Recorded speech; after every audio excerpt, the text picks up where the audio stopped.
I can't believe I ever doubted this next fragrance. It's been so long since I wore this, so long in fact that when I wore it, it blew me away all over again. And you know what? I'm actually going to put this in the masterpiece category. I'm talking about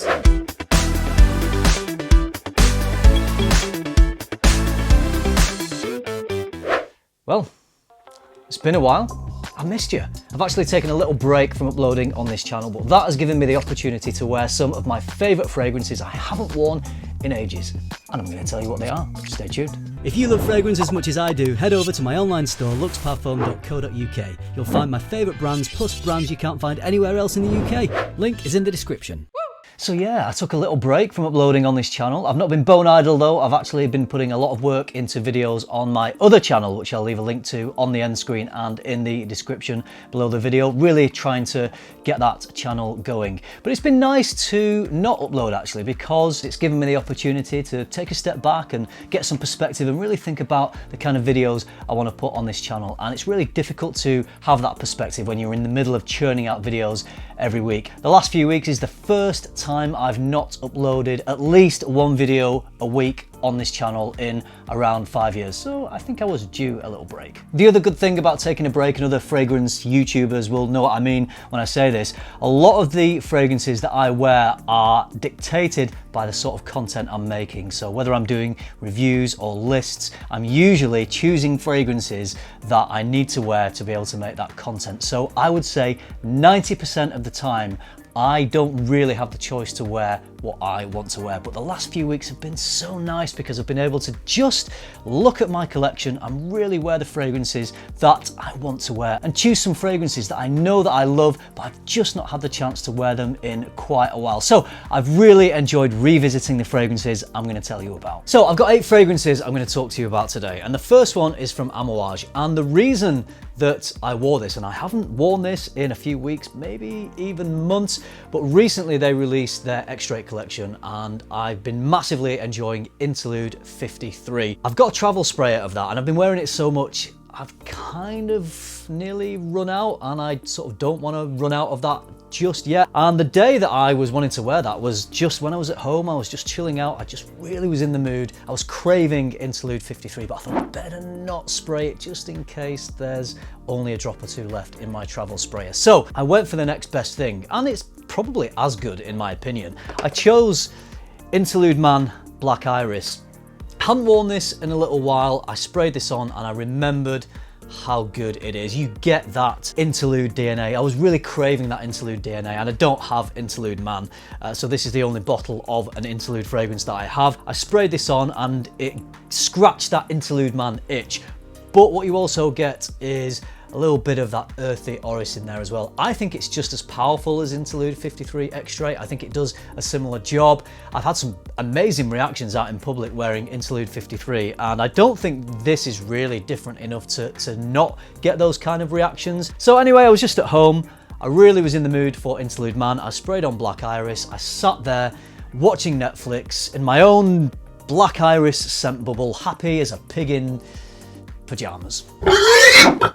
Okay, the next fragrance I chose, I hadn't worn this in a while, but I was just browsing my collection. I thought, yes, I want you today. And that fragrance is Acqua di Parma Colonia Intensa. And if you've heard me talk about this in videos before, I've got some great scent memories attached to this. I first discovered this or smelt this for the first time in Milan when I'd been there for Essence, and I was at the airport with Giorgio, the fragrance apprentice. In fact, we were traveling through Milan, through the train station, through the airport, and this whole time I was just getting this amazing sillage of Colonia Intensa. It's got the vibe of the original, but I think it's a little more modern, and the inclusion of incense in here actually gives a bit more weight to the fragrance. There's some added spice, and all these things serve to improve the performance over the original Colonia. So thoroughly enjoy this fragrance. I wore this just on a casual day when I was out and about. It's a very well put together fragrance, and it just gives you that well put together gent kind of vibe, which I was definitely in the mood for the day I wore this one. It's an actual crime how long it's been since I last wore this next fragrance. From Gaultier, it's Ultra Mal. And I know I've talked about this endlessly in the past when it comes to best clubbing fragrances and feel good party time fragrances, but it's been a while since I've been clubbing and I've not really been to any parties, and I was really in the mood for wearing Ultra Mal, so I wore it for the gym. It's not a gym fragrance, but it kind of worked on the day that I wore it for the gym. And for me, going to the gym is the time in the week when I'm most commonly out of the house. I go to the gym several times in the week. So I thought, what the hell? I'm gonna wear Ultramal. And you know what? I loved it. I'm so glad I put this fragrance on because I kind of knew in my mind that it was a great fragrance, but because I've not worn it in a while, I think I needed to be reminded of that. I didn't go too heavy because it's a very sweet fragrance and I didn't want to overdo it for the gym, but damn, I enjoyed it. So much so that I'm seriously considering wearing this for my next night out. Ultramal, #1 gym fragrance 2022. Not really, but yeah, really. On the small number of occasions when I do find myself with an opportunity to really choose what I want to wear, I will often gravitate towards this scent. This is a staple in my collection. It's a fragrance I never want to be without. It ticks all the boxes for me. If I ever stop making fragrance content and I've got the opportunity to maybe have a signature scent, this one would be a very strong contender. From Chanel, it's Allure Homme Sport Eau Extreme. It just does everything most people want a fragrance to do. It smells great to the wearer, it's very mass appealing, very likable. It's got the quality of Chanel, it's got the freshness of citrus, it's got some nice sweet tonka bean, so very sexy, distinctive fragrance. Allure Homme Sport Eau Extreme, love it, never want to be without it. Might even be my signature scent one day. I can't believe I ever doubted this next fragrance. It's been so long since I wore this, so long in fact that when I wore it, it blew me away all over again. And you know what? I'm actually going to put this in the masterpiece category. I'm talking about Acqua di Gio Profumo. You get freshness with marine vibes and that incense. Incredible fragrance. It's a hype beast, but I think it's justified, in my humble opinion, of course. I missed you. I love you. I'm sorry I ever doubted you, and you smell good. Bit ashamed about this next one. It's a fragrance that I've bigged up a lot over the years, but it somehow worked its way to the back of my shelf, to the point where I even had to brush a bit of dust off it. I'm sorry. It's Dolce & Gabbana's The One.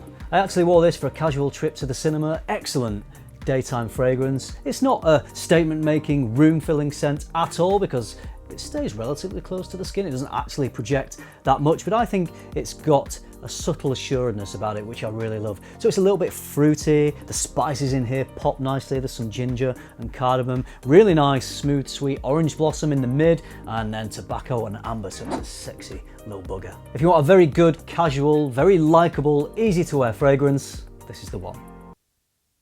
Because it says it on there.